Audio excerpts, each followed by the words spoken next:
आप मोहम्मद अली जना साहब के मज़ार पर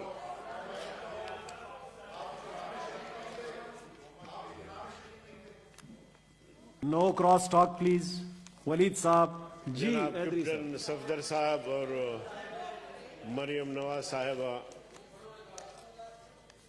सलाम पेश करने गए और वहां अगर उन्होंने वोट को इज्जत दो का नारा बुलंद किया है तो मैं समझता हूं कि कोई बताए कि आइन में ये नारा लगाना जुर्म है या मज़ार पर नारा लगाना जुर्म है। कोई तो बात करे, कोई तो साबित करे। जब आप खुद जाते हैं वहां नारे लगाते हैं तो वो जुर्म नहीं है, लेकिन अगर अपोजिशन में से कोई जाए नारा लगाए तो वो जुर्म बन जाता है। फिर इससे मज़हब का खेज। सेनेटर सीमी इज़्दी साहिबा प्लीज, नो क्रॉस टॉक। सबर करे जरा, अभी मैं आता हूं जहां आपको मुश्किल पेश आएगी।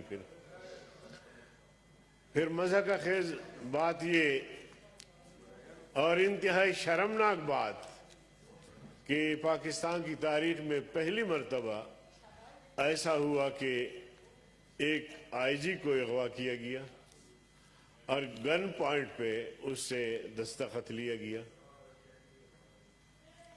उससे शर्मनाक बात ये कि मरियम बीबी जो इस वक्त मुस्लिम लीग के कायम मकाम सदर है, वो अपने कमरे में अपने शौहर के साथ वहां जाके दरवाज़ा खटकाते हैं। दरवाज़ा खटकाने के बाद दरवाज़ा तोड़ दिया जाता है और इस तरह चादर और चारदीवारी को पामाल किया जाता है। ये पूरी कौम के लिए एक शर्मनाक बात है और ख़ास तौर पे सूबे सिंध जो कि मीज़बान थी, सूबे सिंध की हुकूमत मीज़बान थी, वो बिलावल भुट्टो बार बार बयान दे रहे हैं कि मेरा सर शर्म से झुक गया है, ये हमारे मेहमान थे और मेहमानों के साथ किया। जनाबे वाला, फिर उससे अगली बात जो कि इंतहाई अफसोसनाक बात है और यहां चाहे हिज़्ब इख्तिलाफ हो या हिज़्ब इक़्तिदार हो, सब ने शफ किया, किसी ने शफ्तालू नहीं कहा। आप मुझे बताएं, आप काजी बन जाएं, आज जो मैं गुफ्तगू कर रहा हूं, आप राय दे दें कि मुजरिम भी जज बन सकता है, मुजरिम भी मुनसिफ बन सकता है, मुजरिम भी काजी बन सकता है। जब पूरी कौम ने विफाकी इदारों पर इल्जाम लगाया है कि आईजी के अगवा में वो मुलव्वस है और फिर सफदर की गिरफ्तारी में वो इदारे मुलव्वस है, वो कैसे मुनसिफ बन सकेंगे जनाबे चेयरमैन? तो इसलिए कौम के आंखों में धूल झोंकने की कोशिश किया जा रहा है और ये कहते ये कमेटी बननी चाहिए, ये कमेटी बननी चाहिए, वो कमेटी बननी चाहिए, लेकिन जिस कमेटी को सराहा जा रहा है, मेरे नजदीक उस पर इल्जाम है वो मुलजिम है। अब अगर वो मुलजिम है तो फिर वो फैसले कैसे देगा, किस तरह का फैसला देगा? वो इदारे जो उनके मातहत है उनको हिदायत किया गया है कि तुमने इंक्वायरी करके रिपोर्ट देनी है। जिन इदारों ने सारा ये हशर किया है, सिंध की हुकूमत को रुसवा किया है, गिरफ्तारियां की हैं, उसमें मुलव्वस है, और तमाम पुलिस जो है छोटे से लेकर बड़े तक, एसएचओ से लेकर आईजी तक, सब हड़ताल पे चले गए उनके हाथों।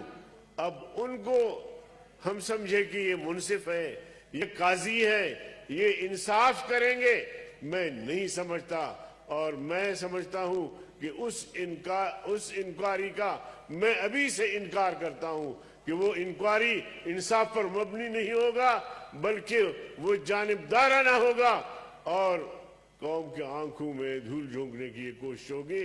तो इसलिए मैं समझता हूं कि सबने शफ कहा, मैंने शफ्तालू कहा कि जिस इदारे ने ये जुर्म किया है उस इदारे को कटघरे में लाना चाहिए कि सूबों के साथ इस तरह, सूबे के साथ, सूबाई हुकूमत के साथ, फिर आईजी जो इतना बड़ा ऑफिसर है, इतना बड़ा ऑफिसर है और हर लिहाज से काबिल एहतराम है, उसको अगवा करके और गन पॉइंट पे उससे साइन लेना, ये मैं समझता हूं पाकिस्तान की तारीख में बड़ा ही शर्मनाक वाकया है, अफसोसनाक वाकया है।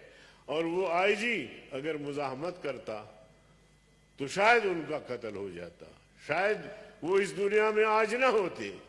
तो इसलिए मैं समझता हूं कि इस मसले को ऐसे आसान नहीं लेना चाहिए, बल्कि ये बड़ा सीरियस मसला है। और आपसे जो कहा गया कि आप हाउस ऑफ फेडरेशन के जिम्मेदार है, तो सेनेट की एक मजबूत कमेटी होनी चाहिए जो वो जाके इस हवाले से इंक्वायरी करे और रिपोर्ट यहां सेनेट में पेश हो। तो मैं समझता हूं कि हक उस वक्त अदा होगा, इन कमेटियों से कोई हक अदा नहीं होगा, न वो इंसाफ करेंगे। जो मुलजिम हो वो अगर काजी बनेगा तो उसका क्या इंसाफ होगा। मैं आपका शुक्रिया अदा करता हूं।